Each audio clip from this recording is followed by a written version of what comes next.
Hello friends, let us now learn some important points about amino acids. Okay, so amino acids are also organic compounds. Okay, they have the following structure. See, amino acids has two ends. Okay, at one end we have carboxyl group, on the other end we have amino group. See, this is, and in the middle, one minute, in the middle it is attached to a carbon which is attached to a side chain. Okay, so what is this? I will just elaborate this first. This is carboxyl group. This is called as carboxyl group. Only this part. This part is known as, this part is known as carboxyl group, whereas this part is known as amino group, right? So carboxyl group is something if carbon is attached to oxygen. See, carbon has 4 valencies, right? C4, right? 4 valencies. So one is attached to this carbon. Second, it is attached to oxygen. 2 bonds to the oxygen molecule, that is CO. It forms CO. And the other, it is attached to hydroxyl group. This is hydroxyl group. That is, oxygen attached to hydrogen is called as hydroxyl group. So this structure together we call it as carboxyl group, and this end of amino acid is called as carboxyl end. Okay, and here this is amino group. So if you see here, we have nitrogen. To this nitrogen, valency is 3. So nitrogen can be attached, can form 3 bonds. Nitrogen valency is 3. That means nitrogen can form 3 bonds. So it forms 1 bond to this carbon, and it forms 1 bond with hydrogen, 1 more bond with hydrogen. Right? So this is the carboxyl end. This end which we are seeing here, this is the amino end. Okay, right. Now we have alpha amino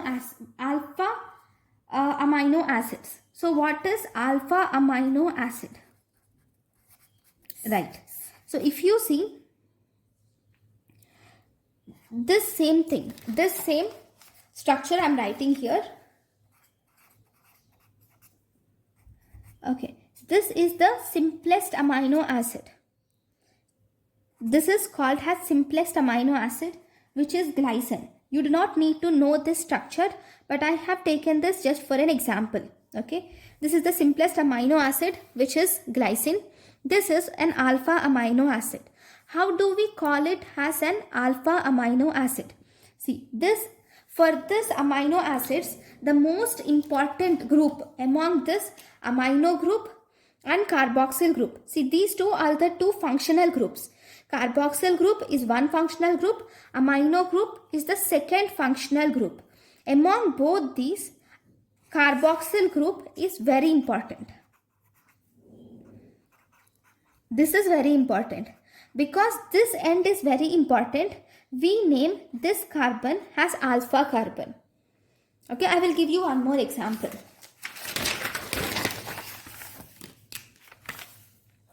We will take this as one more amino acid. This is just an arbitrary structure which I am giving. Okay, right. Just imagine this has an amino acid. How can you tell that it is an amino acid? Because it has a carboxyl end, it has an amino end. When something has both carboxyl end and amino end, then we can call it as an amino acid, right? So this carboxyl end is more important for an amino acid. So this carbon, we call it as alpha carbon. This carbon is named as beta carbon. This carbon is named as gamma carbon, right? So this is the carbon which is just next or adjacent to this carboxyl group is named as alpha. This is beta, this is gamma. So if to this alpha carbon, if this amino group is attached, then we call it as alpha amino acid. Okay, so what does that mean? That means if both this carboxyl group and amino group, both these are attached to this alpha carbon, then we call it as alpha amino acid. Right? So I will give you one more example which is not an alpha amino acid. So take this as an example. See, now in this example, this is the carboxyl group. This is the amino group. This is most important, right? So this is named as alpha carbon. This is named as beta carbon. This is named as gamma carbon. So where is this amino group attached? This amino group is attached to beta carbon, not an alpha carbon, right? So because it is attached to beta carbon, it is called as beta amino acid. It is not an alpha amino acid. Because see, this alpha carbon, the amino group is not attached to this alpha carbon, but instead it is attached to the beta carbon. Right? So you don't need to remember this. This is for knowing the difference. So if both amino group and the carboxyl group are attached to the alpha carbon, then we call it as alpha amino acids.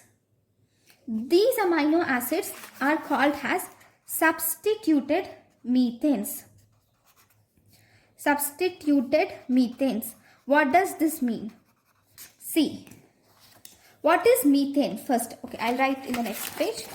So this is substituted methane. Okay, so what is methane? Methane is CH3. No, CH4, sorry. Methane is CH4, right? Methane is CH4. So CH. This is methane. In this methane, I am removing this hydrogen and I am going to add a carboxyl group to it. Okay, I am even removing this hydrogen and I am, instead of this hydrogen, I am substituting amino group. And I am putting,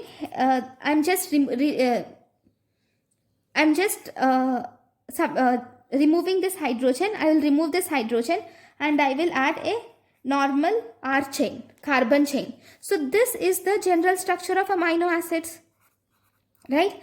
Because this is the general structure of amino acids. So from where did we get this amino acid? We got it from the methane. So it is a substituted methane. That means if you remove some of the elements from the methane and if we add a carboxyl group, amino group and a functional, and a chain, carbon chain to it, then we call it as amino acid. So we can tell amino acids has substituted methanes, right? Then, so in this amino acid, based on the carboxyl group, we have named carbons as alpha, beta and gamma. What does R tell us? R tells us the various amino acids. R is different for different amino acid. That means, see, for amino acid, see, R is, so what is the general structure? So the general structure is, this is the general structure of amino acid. Okay. Now, if we will talk we will learn about this R. This R is a variable group. So if this R is equal to hydrogen, then take that. Instead of R, I am substituting it as hydrogen. So if you see, this is the structure. If you replace this R with hydrogen, this is nothing but the amino acid glycine. Glycine is a type of amino acid which has this structure. So in this glycine, this R is this hydrogen. Then if you see, R can be methyl group. This is methyl group, right? So if R is methyl group, so if you see, the other structure is same.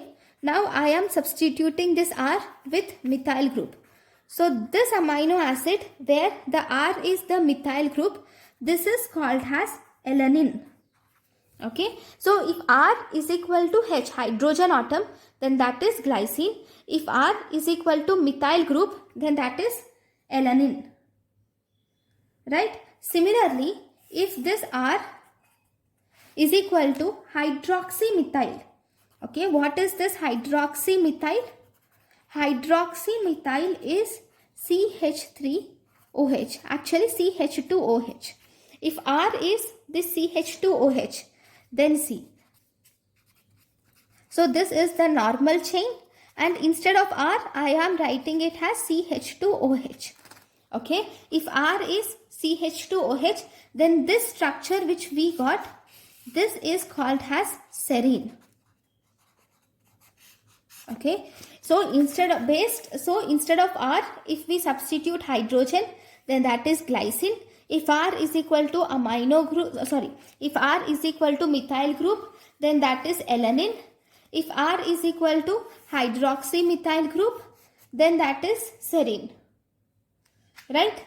So this R tells us about the characteristic of amino acid. Which type of amino acid is it? Tells us with the help of R. Because if R is equal to hydrogen, it is different. If R is equal to methane, it is giving rise to different amino acid. If R is equal to hydroxymethyl, then it is giving different amino acid. So R tells us about the characteristic of amino acids. Right? Next. Fine. So among this, I have told you this is the basic structure of an amino acid, right? So among all these structure, this carboxyl group and amino group are very important. See, this amino group gives the basic character of amino acid, whereas this carboxyl group tells us about the acidic character of amino acid. I think you know something about the acidic and basic characters. So, if there are amino group tells us about the basic characters, whereas carboxyl group tells us about the acidic character. Just take an example. In an amino acid, if the NH2, that is amino groups, are more than the carboxyl groups, if the number of amino groups is more than the carboxyl groups, then what type of amino acid is it? See, if these are more than these, so obviously basic character is more than acidic character. So that is basic amino acid, which is lysine. Then if carboxyl groups, number of carboxyl group is more than number of amino group, then it is an acidic amino acid. It is number. Remember, it is number of carboxyl groups. That means if there are 2 amino groups in an amino acid and 1 carboxyl group, then that is basic. If there are 2 carboxyl group and only 1 amino group, then that is acidic amino acid. Example of this acidic amino acid is glutamic acid. I am not going into the structures because they might be difficult for you. Then, if the number of amino group is equal to the number of carboxyl groups, if the number of amino group is equal to the number of carboxyl group, then we call them as neutral amino acids, which is valine. Valine is a neutral amino acid. Right? Next. We have one more type of amino acids called as aromatic amino acids. Aromatic amino acids are those amino acids which have benzene in their structure. So they might be, they in this are, see, this is the general structure of amino acid. Right? In this R chain, at some point, if there is this benzene ring is present, then we call it as aromatic amino acid. Examples, if you see, you do not need to know the structures. So these mainly include tyrosine, phenylalanine and tryptophan. These include tyrosine, phenylalanine and tryptophan. So these are the aromatic amino acids, right? Then there is a property which is called as Zwitter ion.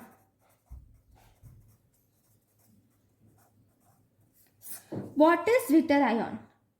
See, generally, see, this is R, this is NH2, this is COOH. Hi. Okay, this is the general structure of amino acids. So if you keep this structure in a medium containing more H plus ions, you have put this structure, this amino acid you have taken and you have put in a beaker. In this beaker there are many H plus ions. Okay, so you are putting this in this beaker with many H plus ions. That is, you are putting it in an acidic solution. Okay, in an acidic solution, this hydrogen ions are taken up by this amino group. Okay, and it forms NH3 plus CHRCOOH. Okay, so this is the structure which you see in acidic solution, right? Similarly, you have put the same this amino acid again into a basic solution which is containing OH groups. Okay, there are many OH groups in the solution. Here you have put it. Now this hydrogen will combine with this OH and it forms H2O. Right? So this molecule is now losing this hydrogen atom. So this is the structure which you can see in the basic medium because it has lost the hydrogen atom. Right? So if you have put in normal medium, not in acidic solution, not in basic solution, but in a neutral solution, in that solution you can see this form of amino acid. That means in this form, this hydrogen atom is removed and it is taken up by the nitrogen. By this nitrogen, that is by this amino group. The hydrogen from carboxyl group is taken up by the nitrogen of amino group and it forms this structure. So carboxyl end is losing the hydrogen and amino end is taking the hydrogen. Right? So this is called as Zwitter ion. Right? So this is about the amino acids. Thank you. Thank you.